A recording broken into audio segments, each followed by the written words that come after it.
पुराने समय की बात है। नगर में रहने वाला सवल नाम का एक लड़का अपनी जिंदगी से बहुत निराश था। उसके निराशा का कारण यह था कि अब वह कुछ भी नहीं कर रहा था। उसके माँ बाप उसे ताने मारते कि तेरे सारे मित्र कुछ ना कुछ कर रहे हैं, लेकिन तू अभी भी घर में बैठा हुआ है। मित्रों के बीच भी अक्सर उसका मजाक ही बनता। वह कहीं जाता तो लोग उससे पूछते कि क्या कर रहे हो। उसे यह बताने में बड़ी शर्म आती कि अब भी वह कुछ भी नहीं कर रहा है। धीरे धीरे उसने रिश्तेदारों के यहां जाना और लोगों से मिलना जुलना कम कर दिया। वह ज्यादातर समय अपने घर में ही बैठा रहता। वह अकेले में रोता, भगवान को कोसता और अपनी किस्मत को दोष देता। अब उसे अपनी जिंदगी बोझ सी लगने लगी थी।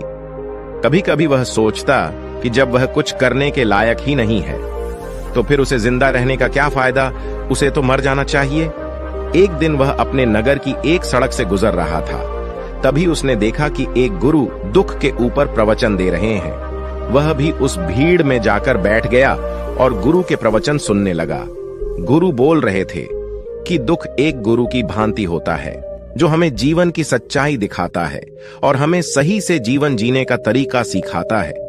आप चाहे तो अपने दुख रूपी गुरु से जीवन जीना भी सीख सकते हैं और चाहे तो उस दुख में डूबकर बैठकर रो भी सकते हैं। सवल भी गुरु की ये सारी बातें ध्यान से सुन रहा था, लेकिन उसे गुरु की ये बातें सही नहीं लगी। उसने खड़े होकर कहा, दुख कुछ भी सिखाकर नहीं जाता, सिर्फ पीड़ा देकर जाता है। दुख की पीड़ा अनंत होती है। ऐसा लगता है इसके बाद कुछ भी नहीं होने वाला, कुछ भी नहीं मिलने वाला। मृत्यु भी उसके सामने छोटी लगने लगती है। गुरु ने कहा, आखिर क्या दुख है तुम्हें? सवल ने अपना सारा दुख गुरु के समक्ष कह सुनाया और पूछा, क्या आपके पास मेरे इस दुख का कोई समाधान है? यह सुनकर गुरु मुस्कुराए और बोले, जिस दिन तुम्हारे जीवन में सच्चा दुख आएगा उस दिन मेरे पास आना, मैं तुम्हारे दुख का समाधान अवश्य करूंगा। इतना कहकर गुरु वहां से चले गए। सवल ने सोचा, क्या मेरा दुख सच्चा नहीं है? क्या जिस दुख से मैं गुजर रहा हूं, क्या वह झूठा है? कोई भी मेरे दुख को नहीं समझता। जब मां बाप ही नहीं समझ पाए तो गुरु क्या समझेंगे? अपने दुखों से परेशान होकर सवल ने एक निर्णय लिया कि वह कुछ करके दिखाएगा। उसने एक छोटा सा व्यापार शुरू किया, लेकिन उसमें सफलता नहीं मिल रही थी। लेकिन उसके घर वाले खुश थे कि वह कुछ तो प्रयास कर रहा है। वह अपने व्यापार में जूता रहा और धीरे धीरे सफलता भी मिलने लगी। फिर उसने रफ्तार पकड़ ली। सिर्फ 3 साल के अंदर ही वह एक बड़ा व्यापारी बन गया। अब सवल के चारों तरफ ऐसे बहुत से लोग थे जो उसकी चिंता करते थे, उसे पसंद करते थे, उसके काम की प्रशंसा करते थे। अब उसके घर वाले भी उसके प्रशंसा करते थकते नहीं थे। दिन प्रतिदिन उसके मित्रों की संख्या बढ़ती जा रही थी। अब वह अपनी जिंदगी से बहुत खुश था। उसके कुछ मित्रों ने उसे सलाह दी कि जब तुम बड़े व्यापारी बनकर इतना खुश हो तो सोचो, अगर तुम इस नगर के, इस राज्य के सबसे बड़े व्यापारी बन जाओगे तो तुम्हारे पास कितना सुख होगा, कितने लोग तुमसे जुड़ना चाहेंगे, तुम्हारा कितना यश फैलेगा। स्वयं राजा भी तुमसे मित्रता करना चाहेंगे और जरूरत पड़ने पर तुमसे ही धन उधार लेंगे। मित्रों की यह बात सवल के मन में अच्छे से घर गई। अब उसने और भी धन कमाने का प्रयास शुरू कर दिया, लेकिन उसे यह सब अब जल्दी चाहिए था। वह सब कुछ प्राप्त करने में अपना ज्यादा समय बर्बाद नहीं करना चाहता था। इसलिए उसने ऐसी भी कार्य करने शुरू कर दिए जो उचित नहीं थे। उसने बड़ी मात्रा में अपने मित्रों से उधार लेना शुरू कर दिया, ज्यादा मुनाफा कमाने के लालच में। अपने सामान में मिलावट करने लगा। उसने दूसरे व्यापारियों के खिलाफ षड्यंत्र भी रचा। उसने डराया, धमकाया। जैसा जैसा उसका मित्र कहते गए वही करता गया। वह इन तरीकों से ज्यादा धन तो कमा रहा था, लेकिन अब उसके जीवन में सुकून नहीं था। उसके मन की शांति गायब हो गई थी। उसे रातों में नींद नहीं आती थी। वह किसी उधेड़ बुन में लगा रहता था। सुख साधन के सारे वस्तुएं होने के बाद भी उसे किसी में सुख नहीं मिल रहा था। एक दिन सवल अपनी बग्घी में सवार होकर कहीं जा रहा था। तभी रास्ते में उसे गुरु का आश्रम दिखा। वो रुक गया। वह गुरु के पास जाकर बोला, गुरुदेव, आपने कहा था जब तुम्हारे जीवन में सच्चा दुख आए तब मेरे पास आना। मैं अब बहुत ही दुखी हूं। मेरे रातों की नींद गायब हो गई है। मुझे कहीं सुकून नहीं मिल रहा। इस तरीके से सवल ने अपनी सारी समस्या गुरु के सामने कह सुनाई। गुरु ने कहा, जब तुम मुझसे पहली बार मिले थे तभी तुम किसी दुख में थे। तुमने उस दुख से क्या सीखा? सवल ने कहा, मैंने सीखा कि सिर्फ सोचने और चिंता करने से कुछ नहीं होता। अपनी सोच को सच करने के लिए कर्म करना पड़ता है, और सिर्फ कर्म करने से भी कुछ नहीं होता। अपने कर्म को अंतिम पड़ाव तक ले जाना भी आवश्यक होता है। चाहे रास्ते में कितनी मुश्किलें आए, मन कितना ही निराशा हो, कितना ही लगे कि अब आगे कुछ नहीं होने वाला है, तब भी यह मानकर चलो कि मैं जो कर रहा हूं उसमें मैं अवश्य सफल रहूंगा। लोग सिर्फ सफल व्यक्ति को सम्मान देते हैं, फिर चाहे कोई कितना अच्छा क्यों ना हो, वह लोगों की नजरों में बोझ ही होता है। यह सब सुनकर गुरु मुस्कुराए और बोले, यह असली दुख नहीं है। जब तुम्हारे जीवन में असली दुख आए तब मेरे पास आना, मैं उसका समाधान अवश्य करूंगा। सवल ने जाते समय गुरु को सोने के सिक्कों से भरा एक घड़ा भेंट किया। घड़ा देखकर गुरु ने कहा, यह मेरे किसी काम का नहीं, इसे उस पेड़ के नीचे गड्ढा खोदकर दफना दो। सवल ने गुरु के कहे अनुसार घड़े को पेड़ के नीचे दफना दिया और वहां से चला गया। कुछ दिनों तक व्यापार अच्छी तरक्की कर रहा था, लेकिन गलत व्यापार की वजह से धीरे धीरे उस व्यापार में घाटा होने लगा। उसकी सारी धन संपदा धीरे धीरे खत्म होने लगी, और एक दिन ऐसा आया जब उसके पास कुछ भी नहीं बचा और वह कर्जे से लद चुका था।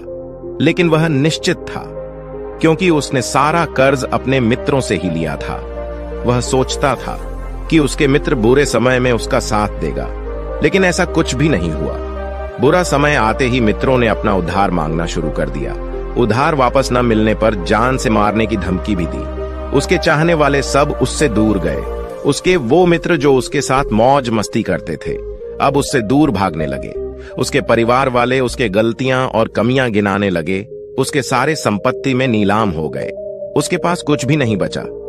उसने अपने पिता से सहायता मांगी तो पिता ने कहा, मेरे पास ये थोड़ी सी संपत्ति है, अगर मैं ये भी तुम्हें दे दूंगा तो मैं तुम्हारी मां को कहां रखूंगा? ये संपत्ति हमारा आखिरी सहारा है। सवल के भीतर बहुत गहरा दुख था। उसके आसपास कोई नहीं था जो उसके दुख को समझ सके, उसे संभाल सके। लोगों से मिले इस धोखे और विश्वासघात की वजह से वह अंदर तक टूट गया। उसे लगने लगा कि अब जीने का क्या मतलब, अब तो मृत्यु ही एकमात्र सहारा है। वह आत्महत्या करने के लिए पहाड़ी की तरफ जा रहा था। तभी उसे याद आया कि गुरु ने कहा था, जब तुम्हारे जीवन में असली दुख आए तब मेरे पास आना। सवल गुरु के पास गया और अपना सारा दुखरा उन्हें सुनाया। आंखों में आंसू भरकर बोला, मेरे इस दुख का समाधान कीजिए गुरुदेव। गुरु ने कहा, जब तुम्हारे जीवन में असली दुख आए तब मेरे पास आना, मैं उनका समाधान अवश्य करूंगा। सवल ने कहा, क्या अभी जो मेरे जीवन में घट रहा है, क्या वह दुख नहीं है? आखिर असली दुख होता क्या है? गुरु ने कहा, सबसे पहले तुम मुझे यह बताओ, इस दुख से क्या सीख मिला? सवल ने कहा, मैंने सीखा कि जो लोग हमारे सफलता, हमारी तरक्की की वजह से हमारे जीवन में आए हैं, वह हमें धोखा अवश्य देंगे, क्योंकि बुरे समय में हमारे साथ खड़े नहीं होंगे। वह केवल अच्छे समय में हमारा फायदा उठाएंगे और बुरे समय में छोड़कर चले जाएंगे। भरोसा केवल उन्हीं लोगों पर करना चाहिए जो हमारे बुरे समय में, असफलता के समय में हमारे साथ खड़े रहते हैं। लेकिन ऐसे लोग बहुत ही कम होते हैं, पर जिसके पास होते हैं उनकी कद्र करनी चाहिए, उनका अपमान नहीं करना चाहिए। मैंने ये भी सीखा कि कभी किसी के खिलाफ षड्यंत्र नहीं रचना चाहिए, ईमानदारी और धैर्य के साथ काम करना चाहिए और कभी लालच नहीं करना चाहिए। अपना सारा दुख और अनुभव बताने के बाद सवल आंखों में आंसू भरकर गुरु के सामने बैठा रहा। थोड़ी देर बाद गुरु उठे और उस पेड़ के नीचे गड्ढा खोदकर वह घड़ा बाहर निकाला जो सोने के सिक्कों से भरा हुआ था, और उसे सवल को दे दिया और कहा, तुम्हारे जीवन में असली दुख आए तब मेरे पास आना। सवल ने गुरु को धन्यवाद दिया और प्रणाम कर कर वहां से चला गया। उसने उस धन से एक छोटा व्यापार शुरू किया। अब वो एक छोटा व्यापारी बनकर खुश था। अपनी पूरी लगन और ईमानदारी से व्यापार किया। देखते ही देखते वह फिर अपने नगर का एक बड़ा व्यापारी बन गया। उसका जीवन खुशी और सुविधाओं से भर गया।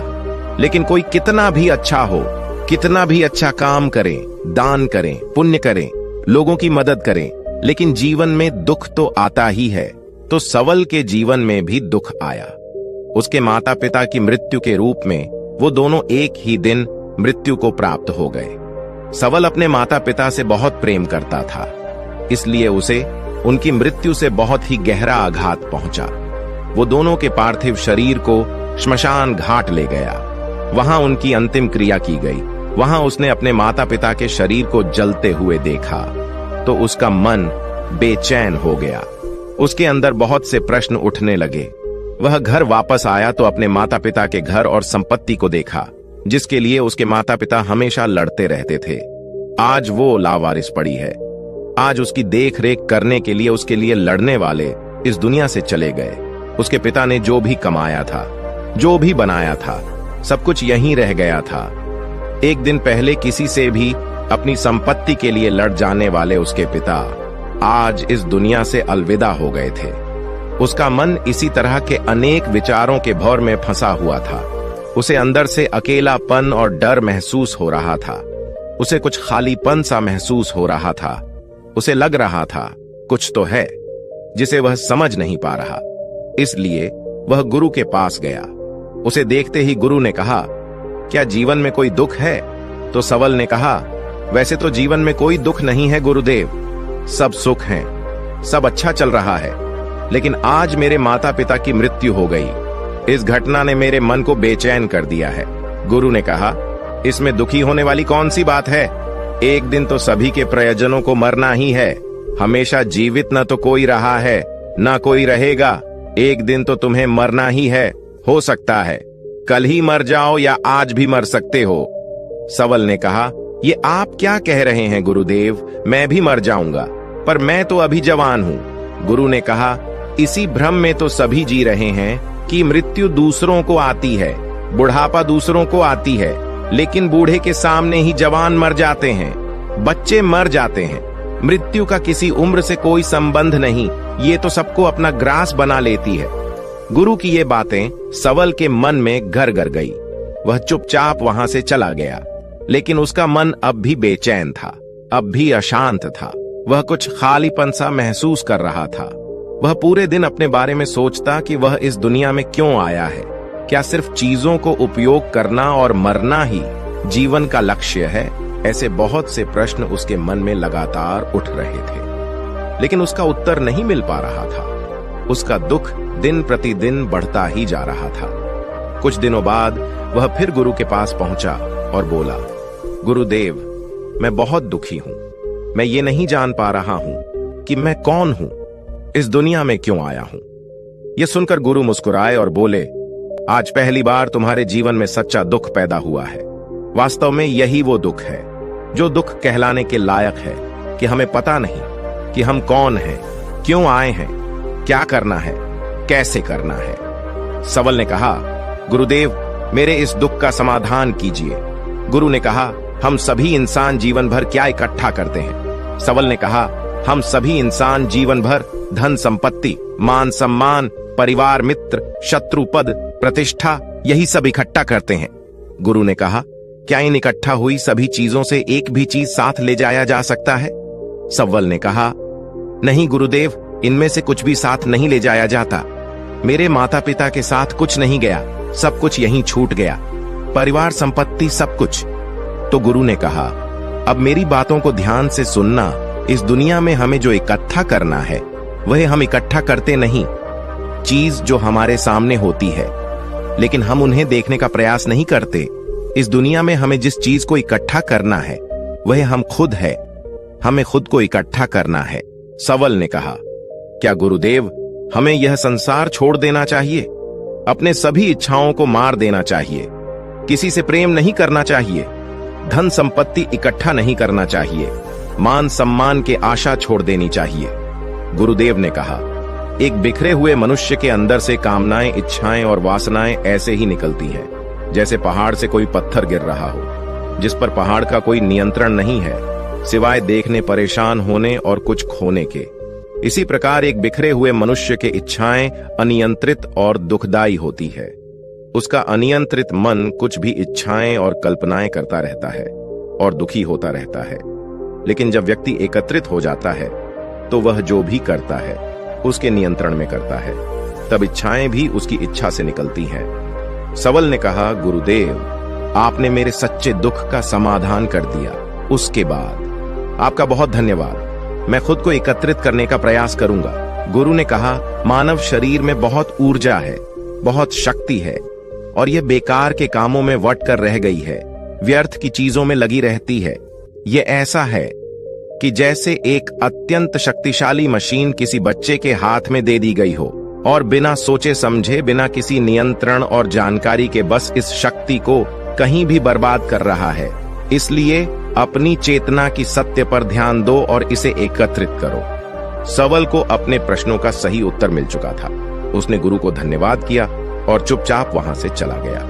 तो दोस्तों, मुझे उम्मीद है इस वीडियो से आपको बहुत कुछ सीखने को मिला होगा। अगर आप नए हो तो हमसे जुड़ने के लिए इस चैनल को सब्सक्राइब करना मत भूलिएगा।